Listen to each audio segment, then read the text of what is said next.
Gérald, bonjour. Bonjour. On va parler santé avec vous, avec cette information plutôt étonnante et inquiétante dont vous nous parlez donc ce matin. Le nombre de bébés secoués a doublé en 2021. C'est ce que révèle une étude de l'hôpital Necker. Exactement, c'est un sujet qui est difficile, mais c'est important d'en parler parce que le syndrome du bébé secoué, c'est un syndrome qui est souvent méconnu et cette étude dont vous parlez, qui est menée par l'Assistance publique Hôpitaux de Paris et l'INSERM, montre qu'en 2021, le nombre de bébés secoués a été multiplié par 2 et la gravité est beaucoup plus importante puisque la mortalité a été multipliée par 9 aussi. Alors, il y a le confinement, on sait que ça a pesé sur nos vies, que ça a fragilisé beaucoup de familles. Alors, c'est pas pendant le confinement, puisque c'est 2021, c'est en post-confinement, mais on voit bien que c'est probablement un effet indirect de cette pression un peu psychologique qui a augmenté ce nombre de maltraitances et la gravité de ces maltraitances. Alors vous parlez de maltraitance, est-ce que vous pouvez nous rappeler ce qu'est justement le syndrome du bébé secoué? C'est un traumatisme crânien non accidentel. Non accidentel, ça veut dire que c'est pas forcément volontaire, mais en tout cas, c'est un traumatisme crânien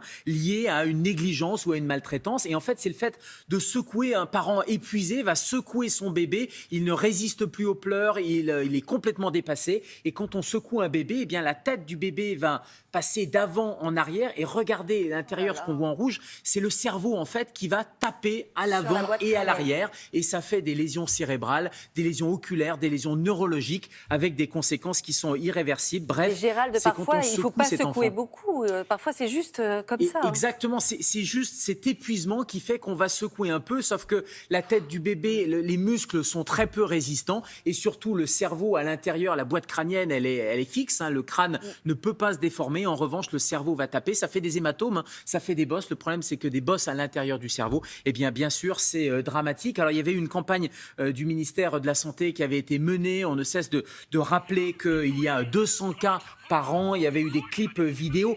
Ça peut arriver à tout le monde. C'est-à-dire qu'être débordé par son enfant, être dépassé, ça peut vraiment arriver à tout le monde, aux parents, à l'entourage, parfois malheureusement à des gardes d'enfants. Donc le ministère de la Santé ne cesse de rappeler parce qu'un enfant sur 10 va en mourir, mais 9 enfants sur 10 vont garder des séquelles qui sont des séquelles oculaires, des séquelles neurologiques, des troubles d'apprentissage. Bref, les conséquences sont dramatiques. D'où l'importance de faire un maximum de pédagogie. Comment est-ce qu'on peut prévenir ces drames? Exactement. Alors, une extrême fatigue, un épuisement, ça peut arriver. Et le premier réflexe tous connu en tant que parent. on a tous connu. Moi, me disait la fréquence des cris d'un enfant, des pleurs, est effectivement une fréquence qui va impacter notre cerveau et notre seuil de tolérance. Donc, cette extrême fatigue, le premier réflexe, c'est surtout de ne pas secouer et de poser l'enfant. De le poser le met en sécurité. Exactement. Et donc, toutes les campagnes de prévention rappellent qu'il faut mettre le bébé en sécurité dans un lit. On le couche sur le dos, bien sûr. On quitte la pièce, c'est-à-dire qu'à un moment donné, il faut s'extraire de cet environnement sonore. On retrouve son calme, on respire, on essaye vraiment de se détendre. On appelle un proche pour pouvoir prendre le relais. Il n'y a pas de honte à dire « je suis dépassé, je suis débordé ». On appelle un proche et puis on demande de l'aide à des proches ou à des professionnels. Et d'ailleurs, il y a des numéros verts qui sont à disposition, des numéros verts soit pour l'entourage, soit pour les parents. Il y a le numéro le 119, 7 jours sur 7, 24 heures sur 24, c'est Allô Enfance en danger. Et puis il y a un numéro d'aide et d'écoute d'une association Enfance et Partage.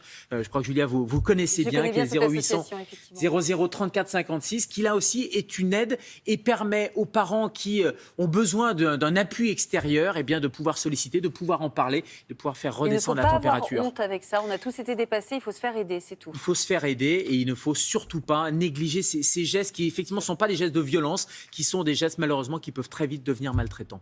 Merci beaucoup, Gérald.